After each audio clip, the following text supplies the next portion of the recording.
Previously in Phaneroo. Anybody who said that I profess the Lordship of Jesus Christ, you are susceptible to every kind of critic. Every believer in this walk will encounter remarks, misunderstandings, and sometimes outright hostility. If you say yes to the calling, you have actually said yes to criticism. Many people are not prepared for such experiences. Not everybody listening to me can handle criticism. But it's important for us to know how to manage criticism. This might not even be in a ministry context. It could be at your workplace. There's somebody who quit before will and time because they were criticized vehemently and they did not know how to handle it. There's a man or woman who walked out of marriage early because they did not know how to handle criticism. So what is criticism? By definition, it's the expression of disapproval of someone or something based on perceived faults or mistakes.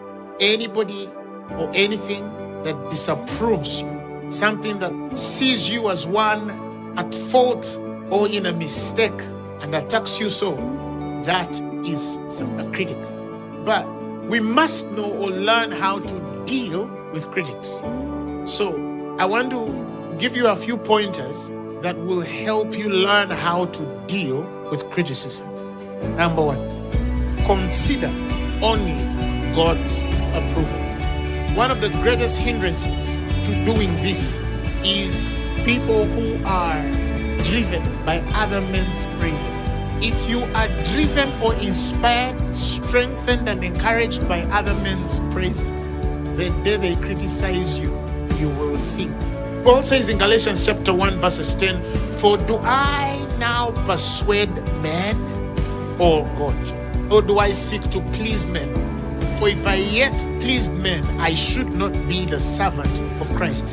Anybody who says, "I'm beyond a follower, now I am a servant," anybody who is serving in that right should understand you did not come to please man, you came to please God. 1 Thessalonians chapter 2 verses 4 in the Amplified says, "But just as we have been approved by God to be entrusted with the glad tidings, which is the gospel, so we speak not to please men, but to please God, who tests our hearts, expecting them to be approved." You enter this field approved. When a man is approved of God, they are rid of all manner of insecurity. It doesn't matter whether a million people do something which is wrong. As long as you know it's not right by God, it's okay to stand alone. You don't need to win with the masses. You just need to be true. If you live by their praises, you will die by their criticism. Tell your neighbor, if you live by their praises, you will die by their criticism.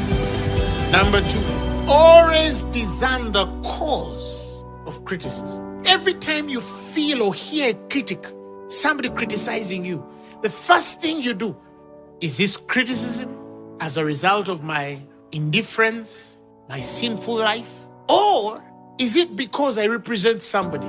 Some of you cannot discern that whatever is coming to you is not necessarily because you've done anything wrong. No man with a shining light will avoid critics. Sometimes this anger is as a sign that there is something on your life. If you didn't have this thing, you'd bypass them at the street and nobody would even care to look at you the second time. But because there is something on you, some of you, you think you have a spirit of rejection. No, there is a glory on your life. Your intellect is intimidating. Your beauty is intimidating. Your education is intimidating. Your networks are intimidating. Everything about you is intimidating. How do you think that you're just going to be loved by every Tom, Dick, Harry, and Bishop?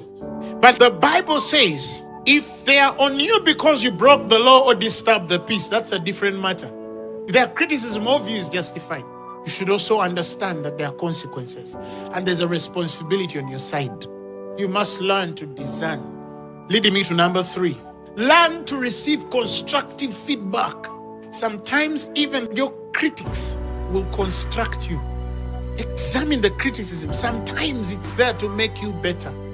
Proverbs 27 verse 17 says, "As iron sharpens iron, so a man sharpens the countenance of his friend." Some criticisms come to sharpen you, to help you. There are certain things that God will allow for you to hear because He's trying to get some attention, because you and Him know some of those things they're emphasizing are true. If they are right, I want you to know that it's God's arm extended because of His kindness to rebuke, correct you, and put you in the right order. Whenever you sense love, listen to the rebuke. Number 4, some criticism can be avoided by wisdom. There are things that are simply a matter of wisdom, that if certain wisdoms are given you, you can avoid some criticism. And to deal with that criticism is to learn some wisdom.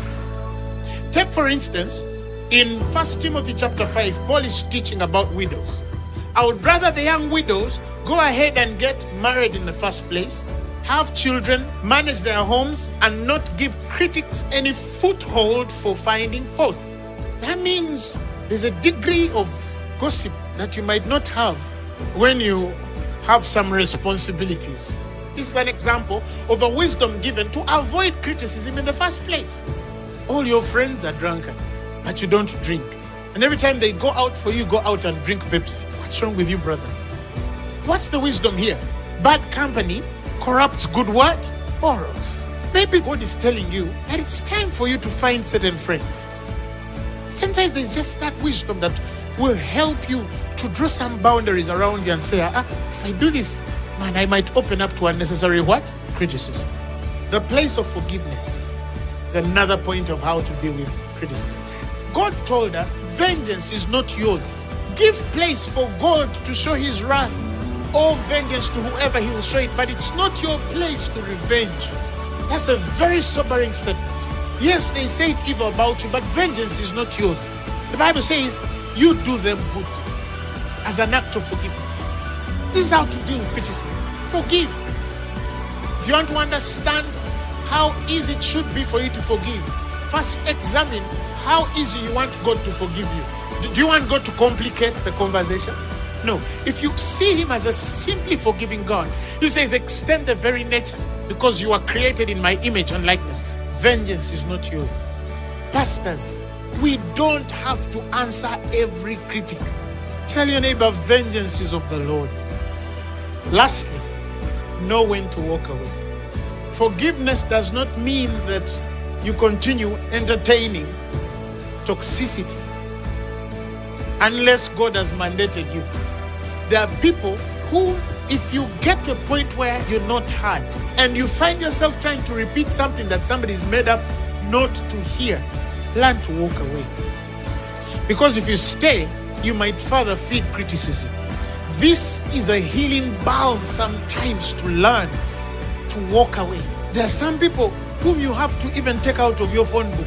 God taught me many years ago that if somebody has no vote on your destiny, it's not important to me, God said, it's not important to me to even vindicate you before them. If they don't have a vote on your destiny, if they are not important in the plans I have for you, it's not even important for me to prove that you are the right one. Because when God looks at the sum of your life, He doesn't see them in any equation. They are not even in a full stop or comma. Now, you realize that with such people, if they tell them you're a thief, God will not waste His time trying to tell them they're lying. Because whether they know you're a thief or not, it has no bearing on your destiny. There are people who are serial critics. You must know when to say, this relationship won't work. There are still 8 billion people on earth. By the time you finish all of them, Jesus will have returned or you'll have gone to see Him. Stay away from people who are angry. Sometimes they don't even need to be expressing anger against you. Sometimes you just need to discern that every time they're around you, they're always expressing anger about someone. Next thing you know, you're also an angry person. Everywhere you are, you're angry. You're critical of everything and everybody. Know when to walk away. Know when to delete that text message. There'll always be more at your side than those against you. Why don't you invest in those who are for you?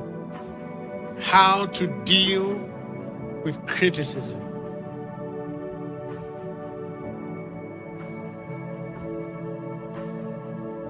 Finero. make manifest.